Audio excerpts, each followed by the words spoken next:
Hello, this is Keeran, and I'm producing this video from Kailua Kona, Hawaii.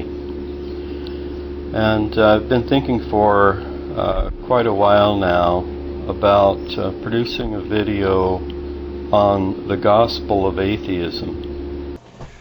Well, that being the case, you really should have done a better job of it, shouldn't you? Because let me tell you, what follows is a load of old cobblers.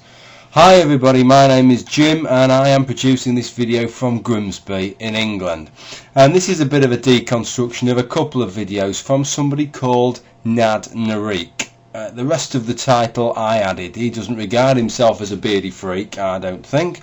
But whereas most people with large beards such as Charles Darwin or Gandalf we generally regard as quite sagely and wise, the same doesn't seem to be true for Daniel Keeran. Maybe you should hear a little bit more of what he has to say. People have no greater value than other life forms. There is no right and wrong, no morality and no integrity. Human destiny belongs to the clever and strong. The concepts of worth and value do not exist. Okay, that clip was taken from a video advertising his book. Yes, this guy has written a book. The book is called If There Is No God, Meditations on Believing. I think an alternative title, if I can suggest it to NadNareek, would be If There Is No God, Spoutings of Bullshit. Because what follows on from this clip is just, well, I'll play it speeded up is what I'll do. I'll play it speeded up in a minute. I won't make you sit through all of it, but I'll try and play some of it speeded up. But I've stopped it at this point for a reason.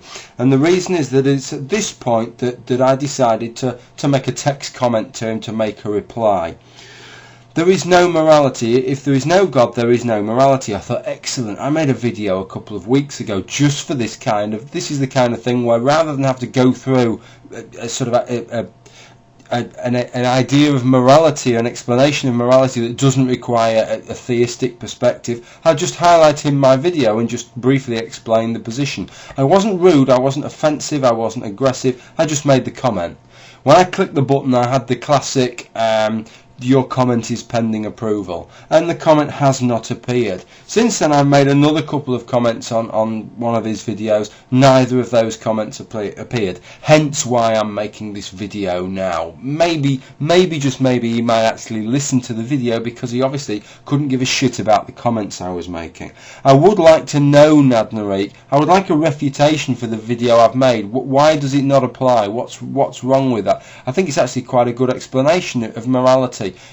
You just blindly make this statement that if there's no God, there's no morality. That's it, as if nobody's ever discussed it, as if nobody's ever made a counter-argument to that claim. Let's watch some more of his claims, and this stuff goes on and on and on. Talk about spoutings of bullshit. Listen to this. There is no love, and love is no better than indifference. Life is no better than death, if there is no God. Think about that one. There is no difference between life and non-life. Humans are simply a collection of atoms. How is that different than a rock? Oh, I've got to interject here. I'm sorry about this. I was going to play a bigger bit, but what a stupid thing to say, that if there's no God, human beings are no different from a rock. Why? Because they're both made up of atoms. You know, I mean, let's take something that God's irrelevant in, a car, right? I mean, is a car no different from a rock? You know, simply because they're both made up from atoms, you know. I mean, maybe that's what happens on Hawaii. Maybe when you want to go down the shops, you just jump on a bloody rock. But I think both of us know that a car qualitatively is a very different kind of thing than a rock, and so is a human being, whether or not God exists. What a ridiculous thing to say. On with the show. There is no hope beyond death, and death is the end. There is no purpose or design in the universe. Peace is no better than war. War could be good because it is the perfect environment for natural selection, survival of the fittest. Humans are not responsible for the care of the earth. Why are humans more responsible than elephants? Why does human intelligence make them responsible for the care of the earth? Why not simply the exploitation of the earth? Freedom is no better than slavery. There is no beginning and no end, and time is an illusion. The past and the future don't exist because they cannot be directly observed. And the present is always moving into the past, so it cannot be directly observed. And without direct observation, we're told things do not exist. Innocence is no better than guilt if there's no God. There is no murder, because murder depends upon the idea of human value, unique human value. We don't speak of killing an ant as murder, or even killing a dog, or even killing an elephant. That's not murder. There is no reason for sexual purity in the concept of marriage if there's no God. The only reason for sexual purity is because of certain sexual taboos that come from religion, and specifically Judeo-Christianity. And without that, one can have sexual relations with as many people as one wishes, at the same time or at different times. After all, the most successful organism is the one who bears the most offspring, according to atheist ideas. There's no reason for compassion and caring for others. There's no reason for generosity or philanthropy. There's no reason for kindness. There's no reason for gentleness above cruelty. Human joy is no greater than animal contentment. There's no love beyond lust, and no intimacy beyond physical touch. Honesty is no better than lying and stealing. Fidelity is no better than betrayal and adultery. Sexual taboos are myths, as I was saying earlier. There's no reason to protect children. Geckos eat their young. So do cats. There is no respect for self or others. If humans have no unique value, why value oneself? There's no progress or regress, no evolution or devolution. There is no truth or falsehood and no purpose of life. Art and beauty are illusions. There's no music above noise. There's no winning or losing. Okay, I think I should stop it there. I'm sure you've heard quite enough of this crap. But there are another 4 or 5 minutes of it, so if it's like some kind of bloody Chinese water torture, if you want to sit through it all, be my guest. But you're not going to do it on my video because I think that's quite boring enough. So he's bored you, now I'm going to bore you, okay? But I don't want to address you, I want to address Daniel just on the off chance he looks at this video, because he does another video where he dilutes it down to 3 points and he calls it the gospel of atheism. And he says if there is no God, there is no objective morality. If there is no God, there is no unique human value. If there is no God, life has no meaning. So I want to address these questions to you, Daniel. How does invoking a deity alter any of that? Okay, let's just say it's true. I don't actually think it is true. I can make you a good argument against all of those.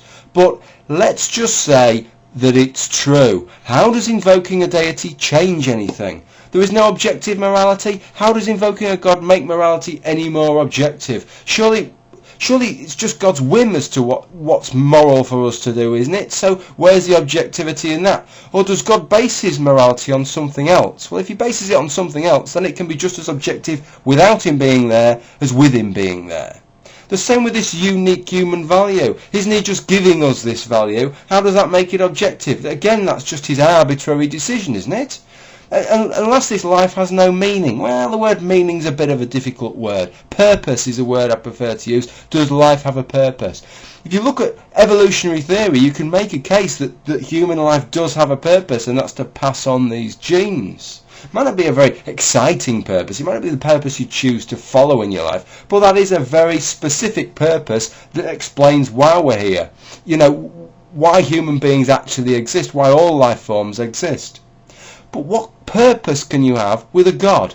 With creationism, what purpose is there? Then the purpose falls to bits, doesn't it? Because we just become the playthings of this deity. But this is a deity that need run no experiment, need not entertain himself, because he knows everything. He knows everything that's happened, everything that's going to happen. So our whole existence becomes utterly futile. The only thing we're there for is to entertain he who cannot be entertained, because he already knows what we're going to do. He's made us do it.